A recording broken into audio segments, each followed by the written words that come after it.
In middle school and high school, I was part of a close-knit group of about 10 friends. We spent a lot of time together back then, creating strong bonds and sharing countless memories. However, as happens with many friendships, things began to change after we all went off to college. Slowly but surely, we drifted apart. It wasn't because of any argument or specific falling out, just a natural progression of life. As we grew older and our lives took us in different directions, we gradually lost touch. Even though we didn't stay in regular contact, I still consider them my friends, though the dynamic had shifted. We weren't the type of friends who would check in daily or hang out frequently, but there was still a bond. Some people in the group remained closer than others, continuing to stay in regular contact. I wasn't one of those who stayed super close with everyone, but I was okay with that, or at least I thought I was. One of the friends from that group, Katie, who is 28 now, is getting married soon, just a few weeks from now, in fact. I didn't receive an invitation to the wedding, but at first, I didn't really dwell on it. It didn't hurt me, because I understood that we hadn't kept in close contact over the years. I assumed that maybe the guest list was small, or that Katie had prioritized people she stayed close with. It wasn't personal, or so I thought. One day, I was hanging out with my best friend, Barry, who was also part of that original friend group. During our conversation, Barry casually mentioned that he had received an invitation to Katie's wedding, and that he was planning to go. I felt a twinge of surprise, but didn't let it show. I told him I hoped he had a great time, but Barry then asked if I was going to the wedding. He had assumed that I was also invited, and his question caught me off guard. When I explained to him that I hadn't received an invitation, Barry seemed genuinely puzzled. He went on to explain that as far as he knew, everyone else from our old group had been invited. Not only that, but a couple of our friends had been invited as plus ones, so even their partners were coming. Barry mentioned that Katie had even expressed how excited she was to have the whole group together again for her special day, which stung a little because, clearly, I wasn't included in that vision. At that moment, I felt a pang of hurt. It's not that I expected an invite, but knowing that everyone else in the group was going, while I was excluded, made me feel singled out and forgotten. I confided in Barry that I was a bit hurt, but I reassured him that it wasn't a huge deal and that I didn't want to make a scene. Barry, being my best friend, was empathetic, but I figured that was the end of it. However, 2 days later, I received a phone call from Katie, and she was absolutely furious. She accused me of going around and complaining to everyone about not being invited to her wedding, and she was livid about the backlash she was getting from our old friends. Apparently, several people from the group had started texting and calling her, suggesting that she should have included me on the guest list. Katie demanded that I put an end to it because, according to her, I was causing unnecessary drama. I was completely caught off guard by her accusations. I calmly explained that I wasn't going around stirring the pot or complaining to everyone. I told her exactly what had happened. How I had only confided in Barry because I was caught off guard by the fact that everyone else had been invited. I explained that I hadn't intended for the conversation to spread beyond Barry and me. Katie was still upset, but thanked me for apologizing and hung up. After that, I called Barry to find out what had happened.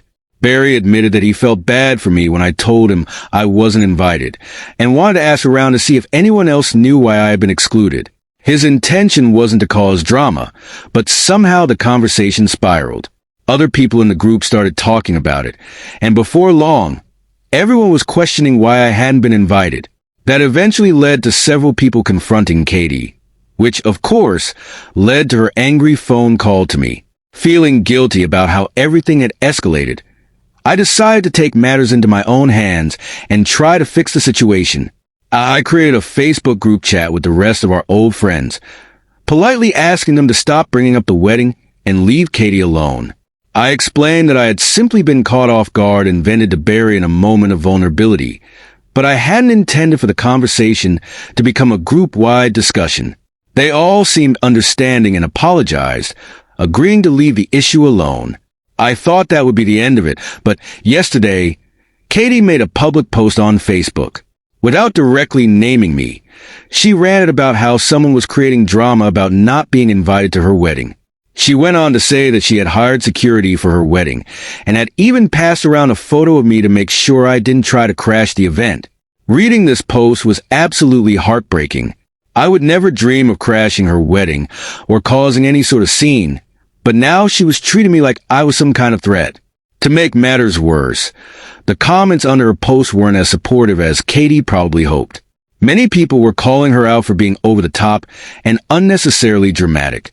Later that day, Katie called me again, and this time she was even more enraged. She yelled at me, accusing me of ruining her wedding. She told me that some of our mutual friends were now reconsidering attending the wedding because of the drama that had unfolded. Now, I'm left wondering if I should have just kept my feelings to myself from the beginning. Maybe if I hadn't mentioned anything to Barry, none of this would have spiraled out of control. At the same time, I don't think it's fair that I'm being villainized for simply being hurt by my exclusion. Did I go too far by expressing my feelings, or did I have the right to be hurt? And why did Katie single me out and invite everyone else? I'm questioning everything at this point. Recently, I discovered the real reason I wasn't invited to Katie's wedding, and it's far more complicated than I ever could have imagined. It turns out that Sammy, one of our mutual friends who was also in the bridal party, has had a secret crush on me for years. I had absolutely no idea about her feelings because she never expressed them, too afraid to act on or admit her emotions. She kept everything hidden so well that I never suspected a thing. Sammy and I had always been friendly, but I had no clue there was something deeper behind her behavior. Sammy, who was a bridesmaid in Katie's wedding, had finally decided that she was going to tell me how she felt. Her plan was to confess her feelings during the reception after all her bridesmaid duties were finished. She told Katie about this, likely expecting a supportive response. Instead, Katie's reaction was less than understanding. In fact, she didn't think I was a good match for Sammy at all. For whatever reason, Katie had decided that I wasn't good enough for a friend, though she didn't voice this to either of us directly. Rather than confront Sammy or talk to me about her concerns, Katie made a different decision. She simply chose not to invite me to the wedding. She thought that by excluding me, Sammy would lose the opportunity to confess her feelings, and the whole thing would blow over. Katie probably assumed Sammy's crush would fade, and everything would go back to normal. But things didn't go according to her plan. When Sammy realized I hadn't been invited, she immediately sensed something was wrong.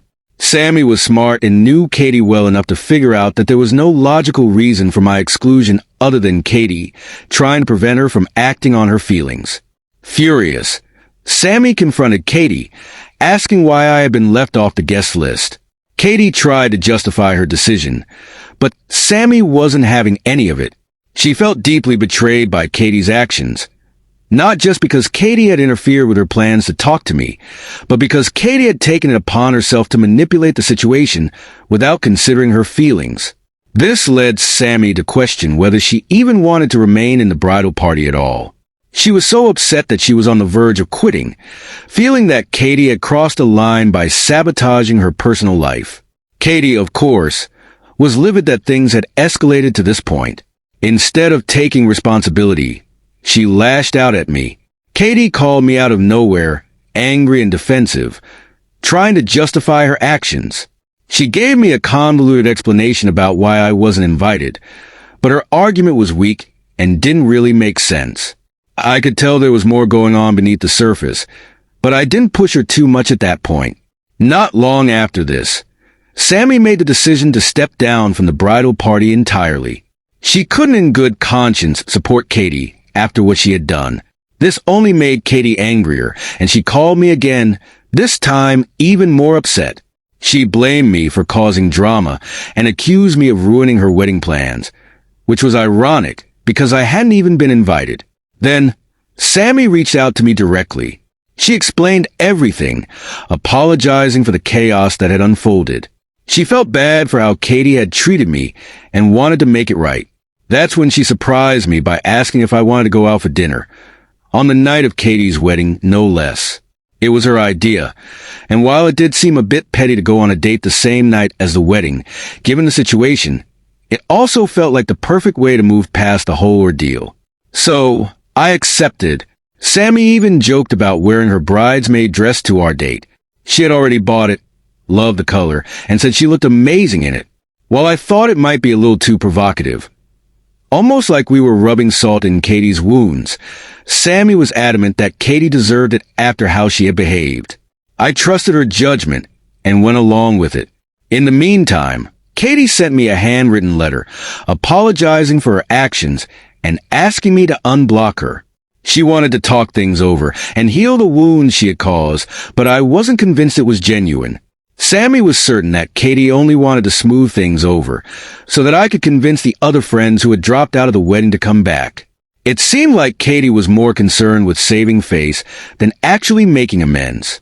When our date rolled around, it went even better than I expected. Sammy and I had a fantastic time together.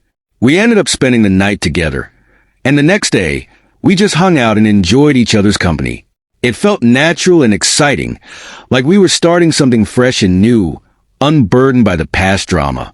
As for the wedding itself, out of the 10 friends in our group, only 4 attended. Sammy had blocked Katie on everything by that point, but Katie was relentless. She sent Sammy 3 separate letters, begging her to reconsider and rejoin the bridal party. Katie even went so far as to show up at Sammy's house twice, trying to talk to her in person. Sammy wasn't having it, though. She burned all 3 letters and refused to answer the door both times.